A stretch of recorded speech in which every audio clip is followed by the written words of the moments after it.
محلہ اسماعیل گنج عیدگاہ لہریہ سرائے دربھنگا میں جلسہ دستار بندی کانفرنس کاریکرم کا آیوجن کیا گیا۔ شنیوار کی شام سے لے کر دیر رات تک جلسہ کا آیوجن چلا۔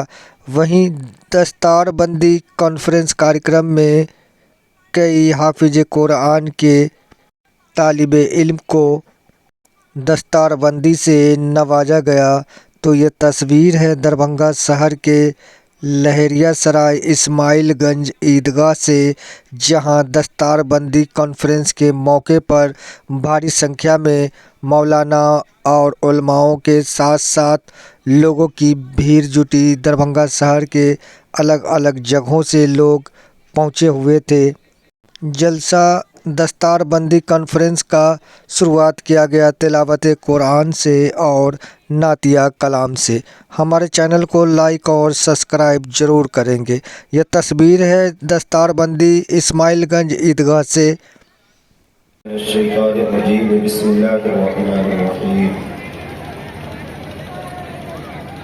وَإِذْ قُلْنَا ادْخُلُوا هَٰذِهِ الْقَرْيَةَ فَكُلُوا مِنْهَا حَيْثُ شِئْتُمْ رَغَدًا وَقُولُوا حِطَّةٌ نَّغْفِرْ لَكُمْ خَطَايَاكُمْ فَبَدَّلَ الَّذِينَ ظَلَمُوا مِنْهُمْ قَوْلًا غَيْرَ الَّذِي قِيلَ صدق اللہ مولانا العظیم۔ عزیزان گرامی، سرکار حضرات ہیں اور محمد زید بن ثابت رضی اللہ تعالیٰ، یہ جو کرسیاں آپ کے سامنے خالی ہیں، ہمارے بہت سارے مرد ہونے کی کوشش کریں، بڑوں کا مان سمان کریں۔ ادب سے ہی انسان انسان ہے، ادب جو نہ سیکھے وہ حیوان ہے۔ لحاظ رکھیں اور بڑی تیزی کے ساتھ یہ جلسہ ہمارا اختتام کی طرف جا رہا ہے۔ الحمد لله الأمم علمنا ما لم نكن نعلم، والصلاة والسلام على نبينا محمد وعلى آله وصحبه وسلم.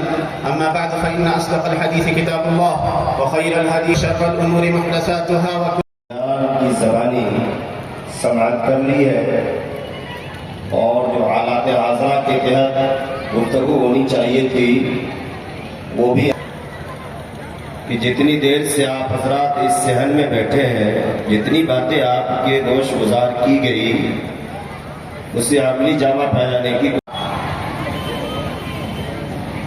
سبحانہ تعالیٰ کی نعمتوں میں سب سے اہم نعمت ہے وہ اللہ کسی انسان پر کرتا ہے، بلکہ یہ دنیا کی زندگی کی زینت ہے۔ اللہ نے کہا المال والبنون زینت الحیات الدنیا والباقیات الصالحات خیر عند ربک ثوابا وخیر عملا۔ مال اور اولاد یہ دنیا کی زندگی کی زینت ہے، باقی رہنے والی چیز وہ نیک اعمال ہیں جو آپ کے رب کے نزدیک ثواب کے اعتبار سے زیادہ بہتر ہے اور جس کی زیادہ آرزو اور تمنا کیجیے۔ اسلام اس موضوع کے اوپر سب سے زیادہ اہتمام کیا ہے کہ نسل نو کی تربیت کیسے کی جائے، اور ادھر ادھر بھٹکنے کے بجائے یا کسی اور فکر سے اس موضوع کو پڑھنے کے بجائے قرآن کریم ہمارے لیے سب سے بہترین ماخذ ہے جو ہماری رہنمائی کرتا ہے۔ میں دو صورتیں قرآن سے منتخب کرتا ہوں اور ان کی کچھ آیات کی روشنی میں پہلے کی سورہ لقمان، بچے حافظ ہیں، اور حضرت لقمان علیہ السلام نے جو حکیم تھے، بہرحال انہوں نے کچھ نصیحتیں کی جن کا تذکرہ قرآن کرتا ہے۔ سورہ لقمان کی آیت نمبر 13 سے 19 تک، چنانچہ اللہ نے کہا پہلی نصیحت وَإِذْ قَالَ لُقْمَانُ لِابْنِهِ وَهُوَ يَعِظُهُ يَا بُنَيَّ لَا تُشْرِكْ بِاللَّهِ إِنَّ الشِّرْكَ لَظُلْمٌ عَظِيمٌ۔ سب سے پہلی نصیحت کی تھی حضرت لقمان نے اپنے بیٹے کو کہ اے بیٹے، اللہ کے ساتھ کسی کو شریک مت ٹھہرانا، بے شک شرک ظلم عظیم ہے۔ تو کبھی بھی تربیت اگر کی جائے تو عقیدے کی اصلاح سب سے پہلے مقدم ہونی چاہیے۔ کسی بھی بچے کی تربیت اس کے دل میں اللہ کی محبت پیدا کی جائے، وہ اللہ کا بندہ ہے، اس جذبے کو بیدار کیا جائے۔ امام غزالی رحمۃ اللہ علیہ حجت الاسلام نے کہا جاتا ہے انتہائی صحیح ترین شخص انسانی تاریخ میں، صرف مسلمانوں کی تاریخ میں نہیں، انسانی تاریخ میں، اور علامہ ابن خلدون جن کی مقدمہ اور تاریخ ابن خلدون کو ایک شعبہ آفاقیت حاصل ہے اور جس کی تعریف میں آج بھی یورپ کے سائنسداں اور سماجیات اور عمرانیات کے ماہرین رقم نظام نظر آتے ہیں. اور اگر اس پر عمل نہ کیا جائے تو میرے خیال سے اس محفل کا جو اصل مقصد تھا وہ مقصد فوت ہو جائے. اس لیے کوشش کی جائے, اللہ تبارک و تعالیٰ کی بارگاہ میں دعا کی جائے کہ جو باتیں ہمارے آپ کے گوش گزار علماء کی زبانیں کی گئی ہے اس پر اللہ تعالیٰ ہم سب کو حتی المقدور عمل کرنے کی توفیق بخشے. بس 5 منٹ میں اپنی قابل مبارکباد ہے معاذ زید بن سعزہ ابانی, قاضی پورہ کی سرزمین پر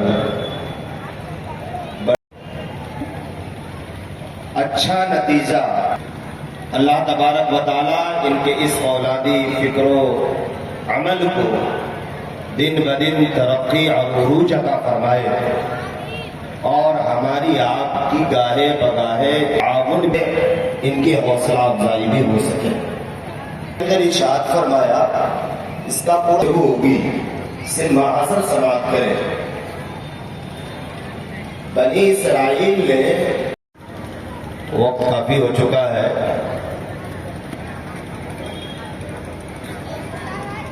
جس عظیم اجلاس میں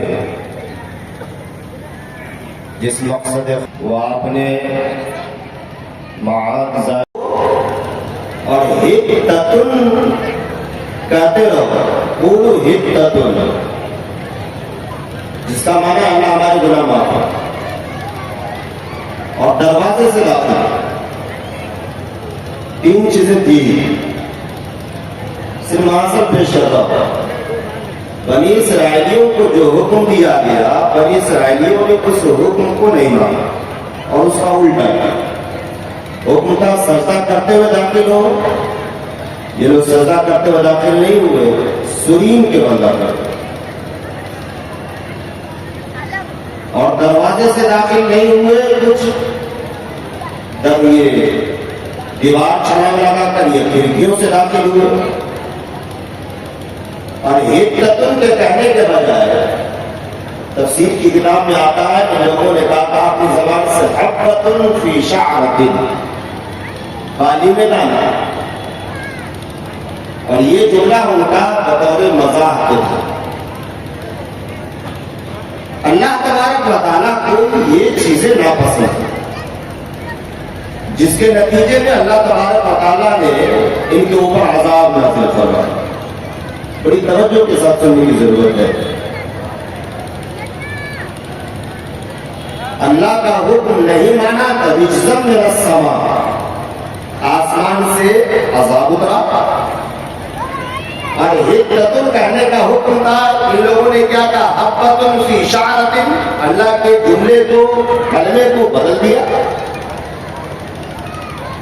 تو اللہ تبارک و تعالیٰ نے اسی آیت کے اندر ظالم, جب اتنی باتیں ہمیں آپ نے سماعت کر لیا تو ہم مسئلہ علماء نے کیا نکالا اس آیت سے سنی. اللہ نے قرآن کریم کے اندر الحمدللہ کے الف سے لے کر جس کو حمزہ کہا جاتا ہے والناس کے سین تک جتنے بھی کلمات ہیں ان کلمات کے اوپر زبر زیر پیش حرکت کی شکل میں ہو یا حرف کی شکل میں ہو, اگر بدلاؤ کرنے کی کوئی شخص کوشش کرتا ہے تو اللہ تبارک و تعالیٰ کی طرف سے یہ تینوں سزاوار کا بہت بڑا, ظالم بھی ہے, فاسق بھی ہے, اور اللہ تبارک و تعالیٰ کی طرف سے عذاب الہی کا بھی بہت بڑا. اب اس تناظر میں ہمیں اور آپ کو مسلمان ہونے کے ناطے نماز پڑھنا فرض ہے اور نماز کے لیے قرات بھی فرض ہے. سورہ فاتحہ واجب, پھر اس کے بعد سورتیں یا 3 آیت, ایک لمبی آیت کا پڑھنا فرض, اور ان دونوں چیزوں کی تکمیل کے بغیر نماز ہو ہی نہیں سکتی. اور اللہ نے ہم میں سے ہر شخص کو اپنی عبادت اور بندگی کے لیے دنیا میں بھیجا.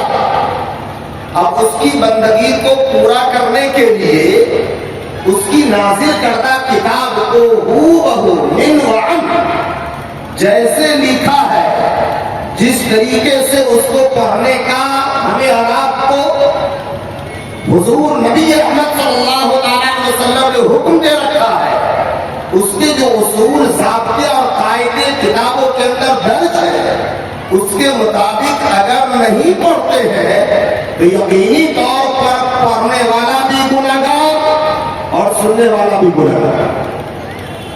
اسی مقصد خیر کے تحت ہمارے اسلاف نے، ہمارے بزرگوں نے مدارس اسلامیہ کو قائم کیا اور مدارس اسلامیہ دارالعلوم کی شکل میں، مدارس کی شکل میں جو ہمارے اسلاف نے جگہ بہ جگہ قائم کیے، وہاں پر ہمارے بچوں کا پہنچنا، ہماری بچیوں کا پہنچنا ابھی کے اس ترقی یافتہ زمانے کے لحاظ سے مشکل ہے. اس مشکل کام کو آسان بنانے کے لیے الحمدللہ ہم علماء کی جماعت حرکت میں آئی اور حرکت کے نتیجے میں برکت یہ ہوئی کہ محلے محلے، گلی گلی چھوٹے چھوٹے مکتب اور مدارس وجود میں آ گئے. اور اس کا فائدہ یہ ہوا کہ جو خاص لوگ قرآن پڑھنا سیکھتے تھے اور عام انسان بھی آسانی کے ساتھ قواعد کی روشنی میں قرآن پڑھنے کا ہنر اپنے اندر پیدا کرنے میں کامیاب ہو.